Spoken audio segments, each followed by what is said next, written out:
Olá, pessoal! Dando continuidade aos estudos de lógica de programação 1, nós iremos hoje trabalhar então os comandos de entrada e saída e estrutura sequencial. Nós vamos trabalhar nessa videoaula. Os slides desta videoaula estão disponíveis no ambiente virtual da disciplina, no box materiais didáticos, na pasta slides. Então tem essas nomenclaturas aí para turma A e turma B, ok? É o mesmo slide, só muda mesmo o nome do arquivo e a data da publicação, que eu vou manter sempre nas datas das aulas, que seria ministrado esse conteúdo, ok? Bom, o roteiro então desta videoaula é fazer uma revisão sobre os tópicos que nós já estudamos até o momento, falar sobre o comando de atribuição, o comando de entrada de dados, o comando de saída, abordar a estrutura sequencial, que é a primeira estrutura que a gente aprende no estudo de algoritmos e de lógica de programação, e mostrar para vocês um exemplo que vai dar a base de como é que a gente vai resolver então a próxima lista de exercícios, ok? Então nós vamos começar com a revisão dos tópicos estudados. Bom, o conceito de variável que nós estudamos, relembrando lá um pouquinho a dinâmica dos envelopes, né, que nós fizemos, trabalhou duas questões. A questão de que nós precisamos dar um nome para a nossa variável, e o nome da variável é o identificador da variável, e esse identificador vai armazenar um conteúdo, né? Então, toda variável pode armazenar um valor, e esse é um dos elementos muito importantes que a gente lembra em relação à variável. Em relação ao identificador, a gente precisa estar atento às regras, né? As regras e as boas práticas para definir nomes para as nossas variáveis, ok? Relembrando essas questões que estão disponíveis no slide 2. Nós estudamos os tipos de dados, né? Inteiro, real, caractere, que são utilizados para definir quais valores as nossas variáveis vão armazenar, qual é o formato do valor que aquela variável armazena. E isso a gente vai fazer na hora de declarar as nossas variáveis, né? A gente precisa relacionar a variável a um tipo de dado. Nós estudamos também os operadores aritméticos, as operações matemáticas simples, né? E algumas funções. Com as operações básicas, e estudamos também as prioridades, e com esses operadores nós escrevemos algumas operações aritméticas. Então, a partir desta aula, nós vamos começar a utilizar as operações aritméticas na hora de resolver os nossos algoritmos, né? Que vai ser exatamente no ponto em que a gente vai transformar as entradas que o nosso problema receber em saídas. Então, as operações aritméticas, elas são utilizadas para transformar as entradas de dados nas saídas que os algoritmos vão produzir. Bom, o comando de atribuição nós já utilizamos, né, para resolver a lista 1. Ele é utilizado, ele permite fornecer um valor, né, uma variável, que seria a mesma ação que a gente faz quando a gente guarda um objeto em algum local. A gente imagina que o local, uma gaveta, por exemplo, seria a variável. Quando você coloca um objeto dentro da gaveta, você está guardando algo lá dentro.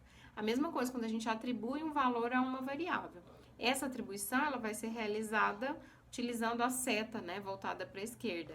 E aí a gente vai utilizar essa estrutura aqui, né? Eu tenho o identificador, utilizo a setinha, né, voltada aqui para a esquerda, e aí eu vou atribuir ao identificador um dado ou uma expressão e sempre finalizar aquela linha lá com ponto e vírgula, ok? Bom, nos exercícios da lista 1, a gente já utilizou o comando de atribuição, né? Porque a entrada de dados foi feita armazenando valores nas variáveis. Como, por exemplo, aqui eu tenho a variável x e y do tipo inteiro, né? Sendo declarada. A variável nota 1, nota 2 e média do tipo real. Eu estou atribuindo aqui o valor 5 mais 7, o resultado dessa expressão vai ser atribuído à variável x, que está aqui à esquerda. Ou então, y recebe x mais 1. Tá vendo que a seta voltada para a esquerda, que é o comando de atribuição, eu leio como recebe. Porque é o momento em que a gente pega uma ação que está sendo realizada à direita e o resultado dela vai ser atribuído à variável da esquerda. Nesse caso aqui, nós temos uma expressão, o média recebe nota 1 vezes 2 mais nota 2 vezes 3 dividido por 5, né? Então, esses exemplos aqui de comando de atribuição, todos foram realizados lá na lista 1. Então, nós falamos sobre a revisão e o comando de atribuição.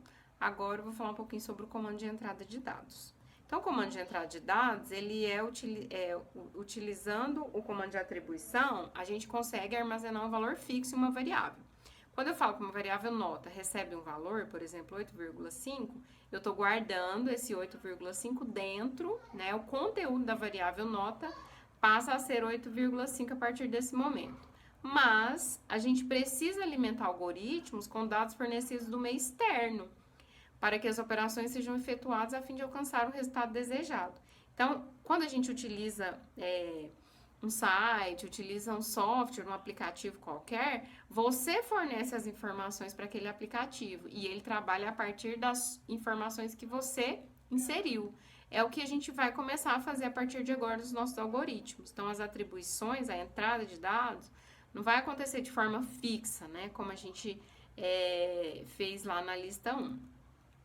Então, essa pergunta, ó, quando você realiza um cálculo utilizando uma calculadora, quem fornece os valores que vão ser calculados, né? Então, quando você pega a calculadora do seu celular para fazer um cálculo, você informa os valores, né? Esses valores seriam os valores de entrada.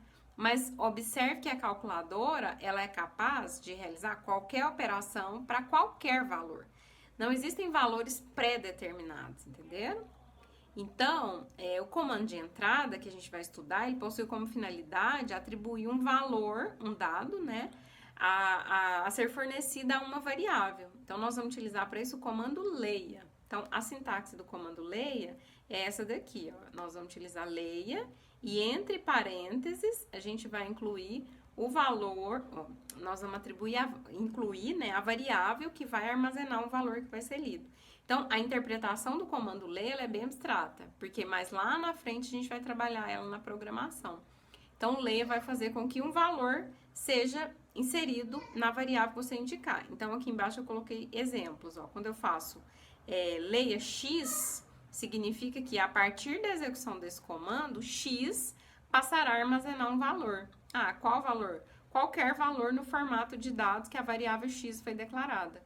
Quando eu tenho aqui a variável leia nota 1, nota 2. Dois valores vão ser informados. Dois valores de que tipo? Dois valores reais, que é o formato de uma nota, né? Um formato de uma nota. Então, a partir de agora, no algoritmo aqui um exemplo. No algoritmo que calcula a média de notas de um aluno, a entrada de dados será realizada pelo comando leia e não mais pelo comando de atribuição, como a gente fez até agora. Então, eu vou, primeiro, fazer a declaração das variáveis. Então, se eu preciso calcular a média de um aluno a partir de 2 notas, eu vou declarar essas 3 variáveis sendo do tipo real. Observe que essas variáveis seguem tanto as regras que definem o que é permitido ou não para nomes de variável, como as boas práticas de programação que eu indiquei para vocês, que é o padrão Pascal, né? Que é o que a gente vai utilizar, com sempre o primeiro caractere de cada variável sendo em maiúsculo. Aí percebo que depois de declarar a variável, eu incluí o comando leia. Então, leia nota 1 e nota 2. Então, o que nós estamos, o que está sendo realizado? Perdi o cursor. O que está sendo realizado nesta linha? Eu estou realizando a entrada de dados, ok? Então, duas notas vão ser atribuídas aqui às variáveis, nota 1 e nota 2. Após a entrada de dados, eu posso, então, trabalhar com essas variáveis, com o objetivo de transformar essa entrada em uma saída. Aí, observem que aqui o comando de atribuição foi utilizado. Para quê? Para atribuir à variável média o resultado de uma expressão. Então, a gente vai continuar trabalhando com o comando de atribuição. Só a entrada de dados que ela vai passar a ser realizada por meio do comando leia. Então, quando a gente faz leia nota 1, leia nota 2, nós estamos realizando a entrada de dados. A interpretação que a gente tem do comando leia é que, a partir da utilização do comando leia, as variáveis vão ser utilizadas e os conteúdos das variáveis passarão a fazer parte, então, das operações. O cálculo da média nós chamamos de processamento, né? Em aula eu comentei isso com vocês, que o processamento é a etapa do algoritmo que vai, a partir das entradas, gerar as saídas, né? Transformar as entradas em saídas, ok? Bom, então a gente falou sobre o comando de entrada, agora eu vou falar um pouquinho sobre o comando de saída. O comando de saída, nós trabalhamos ele na lista 1. Eu incluí lá um comando escreva para vocês. Se lembram? Nós vamos continuar utilizando o escreva. Então, o comando de saída ele possui como finalidade exibir o conteúdo de variável, mensagem ou resultado de expressão. O escreva ele vai ser usado sempre que a gente quiser mostrar alguma informação, como resultado ou como informação mesmo no nosso algoritmo. Então, a sintaxe é o escreva e tudo que eu quiser escrever eu vou colocar entre parênteses à frente do escreva. Então, aqui, escreva x está escrevendo o conteúdo da variável x. Aqui. O escreva média está escrevendo, então, o conteúdo da variável média. E escreva, ó, percebam que aqui eu tenho uma diferença. Eu tenho uma mensagem que foi colocada entre aspas e depois vírgula, o nome, que seria uma variável. Aqui também, no quarto exemplo, você pesa P quilos, tá vendo? Que a variável P, que tá aqui, ela foi concatenada, né? Ela foi isolada entre as mensagens. Então, a gente usa esse padrão aqui. Eu vou colocar mais exemplos para vocês. No comando de saída de dados, aqui eu coloquei um exemplo, um algoritmo para calcular a média, né? Esse que a gente já viu no slide anterior. Então, eu tenho as variáveis, o comando leia para a nota 1 e para a nota 2, a média sendo calculada e o comando escreva, mostrando o quê? O resultado, que está onde? Dentro da variável média, ok? Então, com o comando de saída, a gente fecha o primeiro ciclo que a gente vai estudar dentro do algoritmo, que na verdade implementa todas as ações que todos os algoritmos que a gente escrever de agora em diante vão representar. A entrada de dados, então, é representada pelo comando leia. Então, é a forma como o nosso algoritmo vai receber informações externas. O processamento são as ações de cálculo, né, calcular, gerar as expressões aritméticas, fazer qualquer análise que a gente ainda vai aprender mais à frente, utilizando várias estruturas, para gerar, então, a saída. Então, todo o algoritmo que a gente escrever, ele vai realizar entrada, processamento e saída, ok? Bom, dentro dessa questão da entrada, processamento e saída, a gente define isso, então, como a estrutura sequencial do algoritmo. É a primeira estrutura que a gente vai estudar. Depois da estrutura sequencial virá a estrutura condicional e a estrutura de repetição. A estrutura sequencial, ela representa bem a questão da entrada, do processamento e da saída, porque todos os algoritmos realizam essas ações. O que vai mudar? O que a gente faz aqui, ó, dentro do processamento. Aqui a gente vai começar utilizando expressões aritméticas. Mais à frente a gente vai estudar vários comandos aqui dentro para realizar processamento, ok? É importante ressaltar que na estrutura sequencial a gente tem os comandos executados de cima para baixo, ok? Sempre da esquerda para a direita também. Bom, a estrutura sequencial, então, ela representa um conjunto de ações primitivas que será executado em uma sequência linear, de cima para baixo, da esquerda para a direita, como eu falei para vocês, na mesma ordem que foram escritas. Aqui a gente tem a importância de entender por que a gente vai realizar entrada, processamento e saída. Porque para a gente fazer os cálculos no processamento, a gente precisa conhecer as entradas, não é mesmo? Não teria como a leitura dos dados, a entrada de dados, acontecer após o processamento. Porque eu primeiro preciso conhecer os dados, produzir as expressões aritméticas para mostrar os resultados, ok? As ações vão ser seguidas por ponto e vírgula, todas as ações são finalizadas com ponto e vírgula. Após encontrar um ponto e vírgula, significa que aquela ação terminou. Então, a gente deve executar o próximo comando. E a gente vai organizar eles por linha, exatamente da forma como a gente está vendo os exemplos aqui no slide. O alinhamento é muito importante para a organização do seu algoritmo. A partir de agora, a gente vai delimitar o algoritmo com blocos. Por quê? Essa estrutura sequencial é a primeira que a gente está aprendendo. Mas a gente vai aprender várias outras estruturas, então vão existir muitos blocos dentro do nosso algoritmo. Para delimitar blocos, a gente vai sempre usar duas palavrinhas, que é o início e o fim. No começo, esse início e fim vai indicar o início do algoritmo e o fim do algoritmo. Daqui a pouco, a gente vai usar início e fim várias vezes, para determinar onde um bloco começa e onde um bloco termina. Então, o algoritmo ele pode ser visto como um bloco. Para a gente delimitar esse bloco, a gente usa essas duas palavras, que é a palavra início e a palavra fim. Então, aqui tem um exemplo, né? Eu tenho lá o início, para indicar o início do algoritmo, do bloco de comandos. Depois eu vou ter todas as ações, né, que vão estar dentro desse algoritmo e depois finalizar, ok? Então, olha só, a gente vai ter os locais corretos para realizar as ações. Então, a gente inicia o algoritmo. A gente vai ter a área de declaração de variáveis, que é a primeira área que a gente tem aqui no algoritmo. Depois, o corpo do algoritmo, onde a gente vai realizar as entradas, o processamento e a saída. E depois, a finalização do algoritmo. Então, agora, para a gente finalizar, eu vou mostrar para vocês um exemplo. Então, construa um algoritmo que realiza a leitura de 2 notas de um aluno da UEG, calcule e mostre a média do aluno. Então, é bom a gente sempre fazer o exercício. Quais são os dados de entrada que esse algoritmo precisa? São as 2 notas. E quais são os dados de saída que ele vai produzir? É a média. Mas como é que a gente vai realizar o processamento? Que é transformar a entrada em saída. Então, o que a gente deve fazer para transformar 2 notas bimestrais em uma média? Como é o cálculo de média de notas da UEG? Então, para todo problema que vocês forem resolver, vocês precisam pensar como vocês vão resolver esse problema, ok? Então, fazer esses questionamentos vão ajudar vocês a escrever algoritmos corretos. Então, olha lá, eu coloquei aqui já o algoritmo todo. Então, no começo, a gente vai realizar a declaração de variáveis, beleza? Então, eu tenho lá a variável nota 1, a variável nota 2 e a variável média sendo declarada. Então, a declaração vai acontecer no início, ok? Depois, eu fiz a entrada de dados, então leia nota 1 e nota 2. Depois, o processamento, de acordo com a regra, né, para calcular a média na UEG, que é uma média ponderada. Então, nota 1 vezes 2, nota 2 vezes 3, dividido por 5. E, no final, o resultado sendo apresentado, que é a média.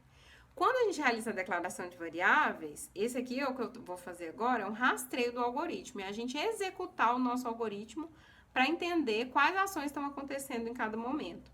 Então, quando a gente declara a variável, nota 1, nota 2, nota 3, aqui nessa tabela eu estou simulando o que acontece na memória do computador quando a gente criar programa a partir desse algoritmo. Então, vai ser reservado um espaço para nota 1, um espaço para nota 2 e um espaço para média. O nome da variável, tá vendo? Me referencia o local onde eu vou armazenar um valor. Qual valor eu vou armazenar? Valores que são do tipo real. Aqui não interessa para a gente saber qual é o valor, interessa saber qual é o formato desse valor. Então, a gente precisa fazer isso na hora da declaração. Quando eu executo o comando leia, percebam que valores que eu estou utilizando aqui para simular 2 notas foram inseridos. Então, 7.5 é o conteúdo da variável nota 1 e 5.5 é o conteúdo da variável nota 2, ok? Quando a gente realiza o processamento, olha só, essa expressão aqui produziu o resultado, que foi 6.3, a partir das notas que foram atribuídas no comando leia. Então, nota 1 e nota 2 foram utilizadas no cálculo. Mas quais os valores de nota 1 e nota 2? Para essa execução do algoritmo, nota 1 foi 7.5 e nota 2 foi 5.5. Isso gerou para a variável aqui, para a variável média, o resultado de 6.3. Então, 6.3, olha só, foi atribuído à variável média. Por isso que esse valor está guardado aqui dentro da variável média, ok? Quando eu executo escreva média, o seu algoritmo está produzindo a saída. A saída, nesse caso, representado por esse algoritmo, seria 6.3. Então, quando o comando escreva, ele encontra lá a palavra média, e média é uma variável, ele não vai escrever a palavra média, ele vai escrever o conteúdo da palavra média, que é 6.3. Da palavra média, não. Da variável média, ok? Bom, aqui está a referência, né? Como vocês sabem, o livro de Lógica de Programação do André Luiz Forbelloni é o livro-texto da nossa disciplina, né? Então, esses slides, essa estrutura de algoritmo que a gente vai utilizar é baseada nesse livro. Se vocês pesquisarem na internet, em outros livros, vocês vão encontrar formatos diferentes para escrever algoritmo, ok? Baseado em outros autores. Esse é o padrão que a gente vai utilizar. Bom, então agora, pessoal, nós vamos resolver a lista de exercícios 03. Onde que essa lista está disponível? Está disponível na pasta de lista de exercícios, né? No box de materiais didáticos. Com essas nomenclaturas aqui para turma A e turma B.